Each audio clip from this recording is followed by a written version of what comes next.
अमरीकी अफवाज के ईरान के मुख्तलिफ इलाकों पर फजाई हमले। अमरीकी सेंट्रल कमांड के मुताबिक कार्रवाई हेलीकॉप्टर हमले के बाद सदर ट्रंप की हिदायत पर की। ईरान पर हमले अपने दिफा में किए। अमरीकी अफवाज ने ईरान में मखसूस 20 अहदाफ को निशाना बनाया। अमरीकी ओहदेदार के मुताबिक अमरीका ने रेडार और फजाई दिफाई निज़ाम को निशाना बनाया। ईरानी सरकारी खबर एजेंसी के मुताबिक ईरानी सूबे होर्मज़गान, सीरक और बंदर अब्बास में धमाके सुने गए। अफवाहों के बरक्स तेहरान, मिनाब और बंदर अब्बास में कोई नुकसान नहीं हुआ। अमरीकी सदर डोनाल्ड ट्रंप कहते हैं अमरीकी अफवाज ईरान के खिलाफ कार्रवाइयां कर रही हैं। ये अमरीकी हेलीकॉप्टर पर हमले का जवाब है। रूसी मीडिया के मुताबिक अमरीकी सदर ने ईरान पर हमले से पहले इस्राएली वज़ीर आज़म को टेलीफोन कॉल की थी।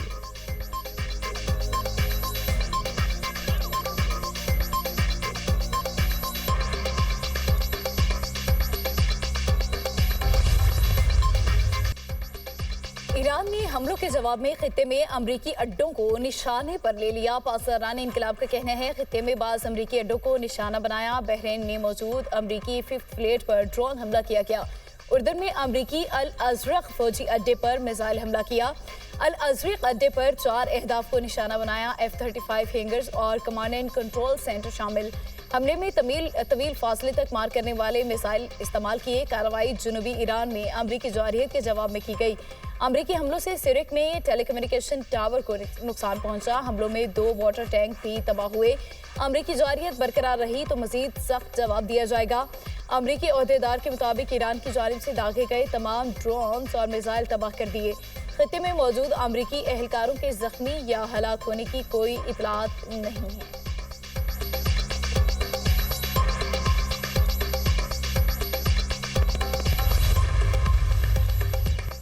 मैदान जंग में शिकस्त के बावजूद अमरीका ने ईरानी अज़्म को आजमाने की कोशिश की। ईरानी वज़ीर ख़ारिजा अब्बास इराक़ची कहते हैं हमारी अफवाज हमले का जवाब दिए बगैर नहीं रहेंगी।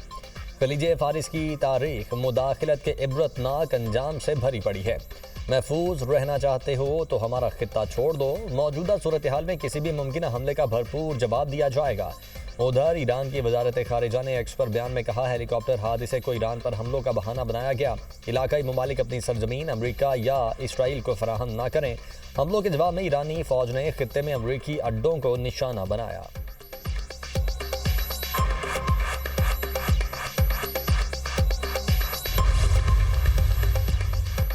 ईरानी वज़ीर ख़ारिजा अब्बास इराक़ची का सऊदी और तुर्क हममनसब से टेलीफोनिक राबता। शहजादा फैसल बिन फरहान और हकान फैदान को अमरीकी हमलों से आगाह किया। अब्बास इराक़ची ने सऊदी और तुर्क हममनसब को ईरानी जवाबी रद्द-ए-अमल पर एतमाद में लिया। कहा किसी भी जारहियत का जवाब देना ईरान का कानूनी हक है।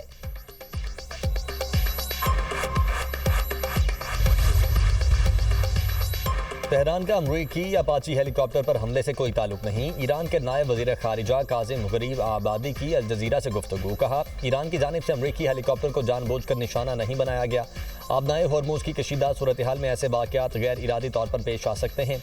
मौजूदा सिक्योरिटी और अस्करी तनाव के माहौल में गलत फहमियों या गैर मुतवक्के वाक़यात के इम्कानात बढ़ जाते हैं। दूसरी जानिब ईरानी सरकारी मीडिया का कहना है फ़ौजी ज़राए के मुताबिक आबनाए होर्मुज़ में 24 घंटों के दौरान कोई फ़ज़ाई कार्रवाई नहीं की गई।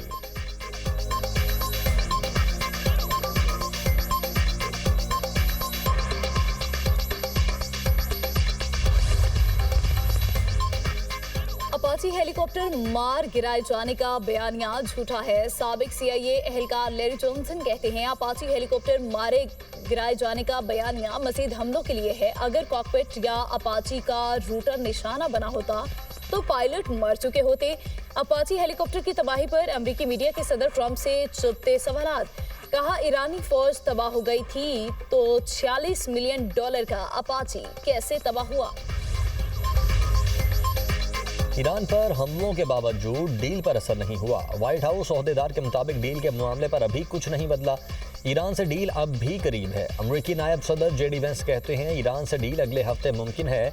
ऐसा भी हो सकता है इसमें कई माह लग जाएं। सदर डोनाल्ड ट्रंप ने ईरान से मुआहदे पर 2 से 3 दिन में दस्तखत का इम्कान जाहिर किया था।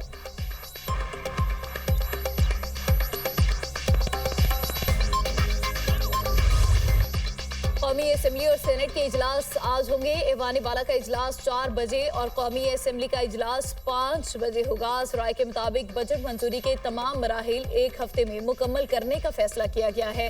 बजट पर बहस मुख्तसर रखी जाएगी। कौमी इक्तिसादी काउंसिल का अहम इजलास भी आज होगा। वज़ीर-ए-आज़म शहबाज शरीफ सदारत करेंगे। आइंदा माली साल के लिए औसत महंगाई 8.2% तक कंट्रोल रखने की तजवीज़ ज़ेर गौर आएगी।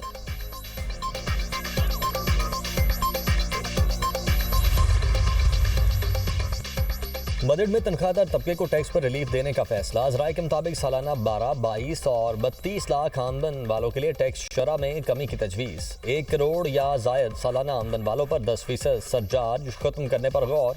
एक्सपोर्टर्स पर आयद 1% एडवांस टैक्स भी खत्म करने की तैयारी कर ली गई। एडवांस टैक्स रिलीफ से बरामद कुनिंदगान को 60 अरब का रिलीफ मिलने का इम्कान।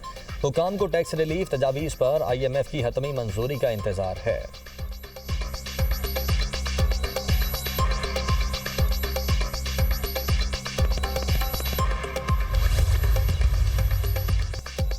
पाकिस्तान में माहाना तरसीलाती ज़र का नया रिकॉर्ड कायम। मई में बैरून मुल्क पाकिस्तानियों ने 4 अरब 30 करोड़ डॉलर की रिकॉर्ड तरसीलाती ज़र वतन भेजी। मई में तरसीलाती ज़र में माहाना 20% और सालाना 15% का रिकॉर्ड इजाफा हुआ।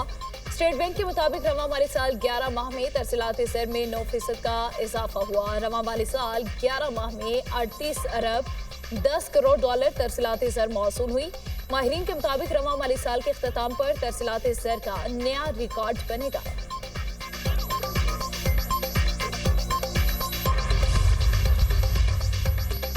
फील्ड मार्शल सैयद आसिम मुनीर से बहरीन नेशनल गार्ड के कमांडर जनरल शेख मोहम्मद बिन ईसा की मुलाकात। बाहमी दिलचस्पी के उमूर और इलाकाई सलामती की सूरत हाल पर तबादला ख्याल। दो तरफा दिफाई और सिक्योरिटी ताउन बढ़ाने पर बातचीत। पाकिस्तान और बहरीन के दरमियान दरीना बरादराना ताल्लुकात पर इत्मीनान का इजहार। मिलिट्री टू मिलिट्री ताउन को मजीद मजबूत बनाने की अहमियत पर जोर।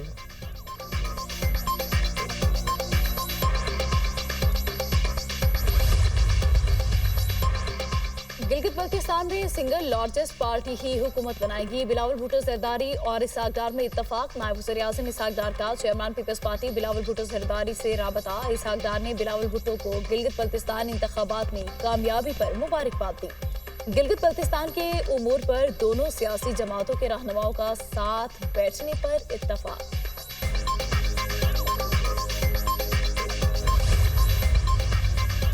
वज़ीर-ए-आज़म शहबाज शरीफ से MNA चौधरी नसीर अहमद अब्बास और साद वसीम की अलहदा मुलाकात। मेंबरान कौमी असम्बली ने वज़ीर-ए-आज़म को अपने हल्कों में जारी तरक्याती और फलाही मनसूबों पर पेशरफ्त से आगाह किया। मुलाकात में हल्के के सियासी उमूर पर भी गुफ्तगू की गई।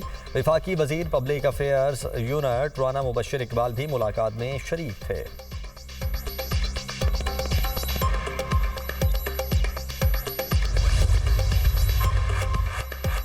वज़ीर-ए-आला पंजाब मरियम नवाज का 31 करोड़ रुपए का शी थ्रेड्स मंसूबा। खवातीन को 15,000 रुपए माहाना वजीफा और ट्रांसपोर्ट अलाउंस मिलेगा। देहात से 18 से 45 साल मिडिल पास खवातीन शी थ्रेड्स का हिस्सा बन सकती हैं। लाहौर, सियालकोट, शेखुपुरा और फैसलाबाद में टेक्सटाइल ट्रेनिंग कोर्सेज जारी। 1150 खवातीन की टेक्सटाइल ट्रेनिंग जारी। अगले साल मजीद 1350 खवातीन को ट्रेनिंग कराई जाएगी। वज़ीर-ए-आला पंजाब मरियम नवाज का कहना है, हर खातून को माली तौर पर खुद मुख्तार और बाइख्तियार बनाना हमारा अज़्म है। हुनरमंद खातून काबिल कदर कौमी असासा साबित होगी। मुल्क के मुख्तलिफ इलाकों में हीट वेव। सिंध में आज भी मौसम शदीद गर्म। जैकबाबाद और लाड़काना में पारा 44 को छू गया। पंजाब में भी गर्मी जोरों पर। लाहौर का दर्जा हरारत 41 डिग्री सेंटीग्रेड हो गया। बलोचिस्तान शदीद गर्मी की लपेट में। तुर्बत में दर्जा हरारत 39 डिग्री सेंटीग्रेड तक पहुंच गया। खैबर पख्तूनख्वा में भी हीट वेव में इजाफा मुतवक्के। सूबे भर में गर्मी की शिद्दत 4 से 6 दर्जे बढ़ने की तवक्को।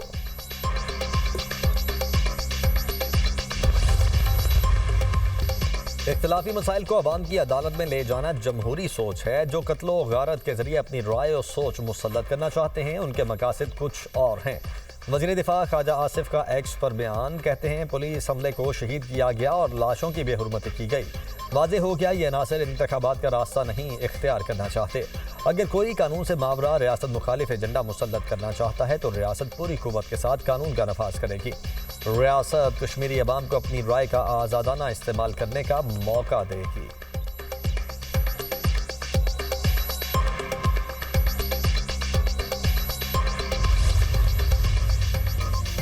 पाकिस्तान का खित्ते में कशीदा सूरत हाल पर गहरी तशवीश का इजहार। पाकिस्तान के मुस्तकिल मंदूब आसिम इफ्तिखार का अक़वाम मुत्तहिदा की सलामती काउंसिल के इजलास से खिताब। कहा, पाकिस्तान जंग के खात्मे और फ्रीकैन को मुज़ाकरात की मेज़ पर लाने के लिए कोशां है।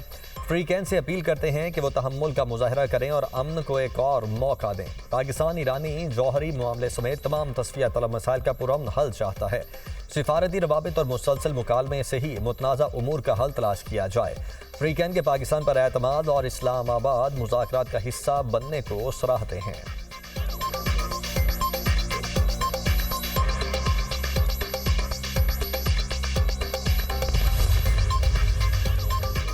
जंगबंदी को बरकरार रखना बड़ी तरजीह होनी चाहिए। फ्रीकैन ताकत की बजाय बराबरी की बुनियाद पर बातचीत करें। अक़वाम मुत्तहिदा में चीन के नायब मुस्तकिल नुमाइंदे स्मिनली का बयान कहते हैं, बातचीत के दौरान ईरान के खिलाफ फौजी कार्रवाइयों ने सिफारती कोशिशों को शदीद नुकसान पहुँचाया। ईरानी जौहरी मसले पर ताकत के इस्तेमाल या जंग की धमकियाँ सूरत हाल को मजीद खतरनाक बना सकती हैं। अक़वाम मुत्तहिदा को सियासी मकासद के लिए इस्तेमाल नहीं होना चाहिए। आलमी बरादरी सिफारती हल के लिए मस्बत माहौल पैदा करे। सलामती काउंसिल का ईरान पर पाबंदियां लगाने के बजाय तनाज़े के हल के लिए तामीरी किरदार अदा करना चाहिए।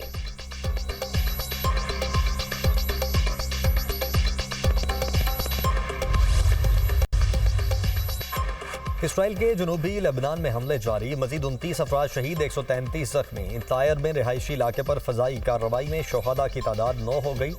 अल मसाकिन के इलाके पर फजाई हमले में 8 अफराद शहीद, 35 जख्मी। जिला सूर पर इसराइली फजाई हमले में 3 लोग शहीद हो गए। लेबनानी हुकाम के मुताबिक इमदादी टीमें मुतासरा इलाकों में मलबा हटाने और जख्मियों को तिबी इमदाद फराहम करने में मसरूफ हैं। दूसरी जानिब हिजबुल्लाह ने अल बियादा के करीब इसराइली फौज पर रॉकेट हमले का दावा किया है।